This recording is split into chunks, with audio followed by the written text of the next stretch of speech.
আসসালামু আলাইকুম।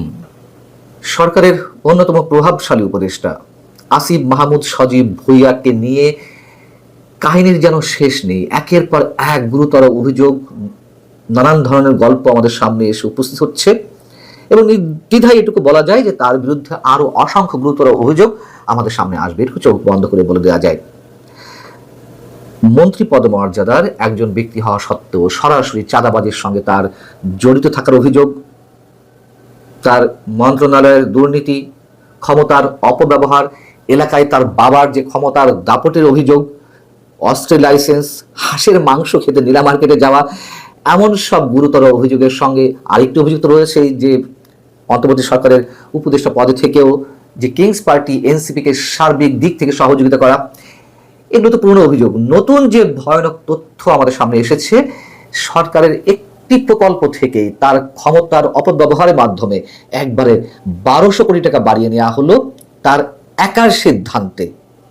উপদেষ্টা পরিষদের আর সবাই যেখানে বিরোধিতা করেছেন, তার একার সিদ্ধান্তে একটা প্রকল্পেই 1200 কোটি টাকা বাড়িয়ে নেওয়া হলো এবং এটি পাশ হয়েছে সম্ভবত রোববারই একনেকের সভায়। কালের কণ্ঠ এটি নিয়ে একটি বিস্তারিত প্রতিবেদন করেছে। বিষয়টি হচ্ছে যে আওয়ামী লীগের সময় শেখ রাসেল মিনি স্টেডিয়াম নামে একটি প্রকল্প হাতে নেওয়া হয়। দেশের প্রতিটি উপজেলায় একটা করে মিনি স্টেডিয়াম করা হবে শেখ রাসেলের নামে এবং শুরুতে এর ব্যয় ধরা নয়, কাজ শেষে ব্যয় দাঁড়িয়েছিল প্রতিটির ক্ষেত্রে 51 লাখ টাকা। তা এখন বাড়তে বাড়তে এখন এই পর্যায়ে সেই 51 লাখ টাকার স্টেডিয়াম প্রতিটিতে খরচ দাঁড়াচ্ছে 14 কোটি টাকারও বেশি। তাই বলে এ নয় যে 51 লাখ টাকা থেকে একবারে 14 কোটি টাকাতে রূপান্তর করেছেন বা উন্নীত করেছেন আসিফ মাহমুদ, তা নয়। এর মাঝে আওয়ামী লীগও বাড়িয়েছে। এখন আসিফ মাহমুদ সজীব ভুঁইয়া কত বাড়ালো? 2016 সাল থেকে 2019 সালের মধ্যে প্রথম পর্যায়ের যে প্রকল্প, এই মিনি স্টেডিয়াম নির্মাণের জন্য খরচ হয়েছিল 131টি মিনি স্টেডিয়ামের জন্য খরচ হয়েছিল 66,78,60,000 টাকা। অর্থাৎ প্রতিটির পেছনে ব্যয় দাঁড়িয়েছিল 51 লাখ টাকা। এবং 19 সালে এই প্রকল্পের প্রথম পর্যায় শেষ হওয়ার পর যখন প্রকল্পের দ্বিতীয় পর্যায় শুরু হয়, তখন প্রতিটির ব্যয় আওয়ামী লীগ ধরেছিল 8,86,70,000 টাকা। আওয়ামী লীগ কি পরিমাণ দুর্নীতি করেছে একবারে 2019 থেকে 2021-এর মধ্যে 2 বছরের মধ্যে প্রতিটির জন্য 51 লাখ টাকা যেখানে লাগার কথা ছিল, ধরে নিলাম যে সময়ের সঙ্গে সঙ্গে নির্মাণ সামগ্রীর দাম বাড়ে, অনেক কিছু করতে হয়, কিন্তু একবারে 8,86,70,000 টাকা তো হওয়ার কথা নয়। সেটি আওয়ামী লীগ করেছে। নিঃসন্দেহে আওয়ামী লীগ বড় দুর্নীতির অভিযোগ এখানে আমরা দাঁড় করাতেই পারি। অবশ্যই যদি আসিফ মাহমুদ সজীব ভুঁইয়াকে নিয়ে আমরা আলোচনা করি, অবশ্যই আওয়ামী লীগ যে ভয়ঙ্কর দুর্নীতি করা হয়েছে আওয়ামী লীগ সরকারের সময়, এটিও তার একটি প্রমাণ। তো সেই আওয়ামী লীগের বিরুদ্ধে তো এই সরকার খুব উচ্চকণ্ঠ, দুর্নীতি ক্ষেত্রে 80,000 কোটি টাকার নাকি খোঁজ পাওয়া গেছে, নাকি 40,000 কোটি টাকার খোঁজ পাওয়া গেছে এবং ডক্টর মোহাম্মদ ইউনূস তো সকাল বিকাল যেখানে তিনি যাচ্ছেন, দেশে কিংবা বিদেশে সব জায়গায় গিয়ে এই একই গল্প দিয়ে আসছেন। কিন্তু তার সরকারের উপদেষ্টা পরিষদের সদস্যরা কি করছেন? যেই কথিত গণ অভ্যুত্থান বা গণবিপ্লব, তাদের ভাষা অনুযায়ী যা হয়েছে একটা নতুন বাংলাদেশ বিনির্মাণের জন্য, এটি তার নমুনা। আওয়ামী লীগ দুর্নীতি করেছে, অনেক অপকর্ম করেছিল, তো আমরা সারা বছরই বলছি, সারা বছর। কিন্তু আপনারা কি করছেন? যাই হোক, বিষয়টি কি দাঁড়ালো, যখন আওয়ামী লীগ 8,86,70,000 টাকা করলো, সেই তার চলমান ছিল, এখনো চলছে ধীর গতিতে।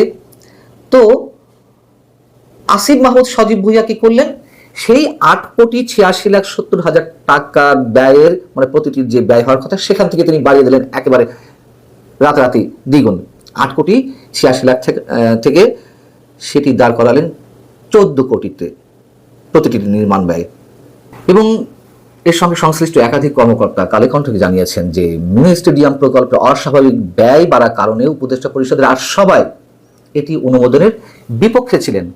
কিন্তু আসিফ মাহমুদ সজীব ভুঁইয়া অনার ছিলেন যে এটি পাশ করিয়ে নেবেন, এবং তাই হয়েছে। তার প্রভাব এতটাই যে উপদেষ্টা পরিষদের আর সবাই এর বিপক্ষে থাকলেও তার একার সিদ্ধান্তে এটি পাশ করাতে বাধ্য হন অন্যান্য উপদেষ্টারা।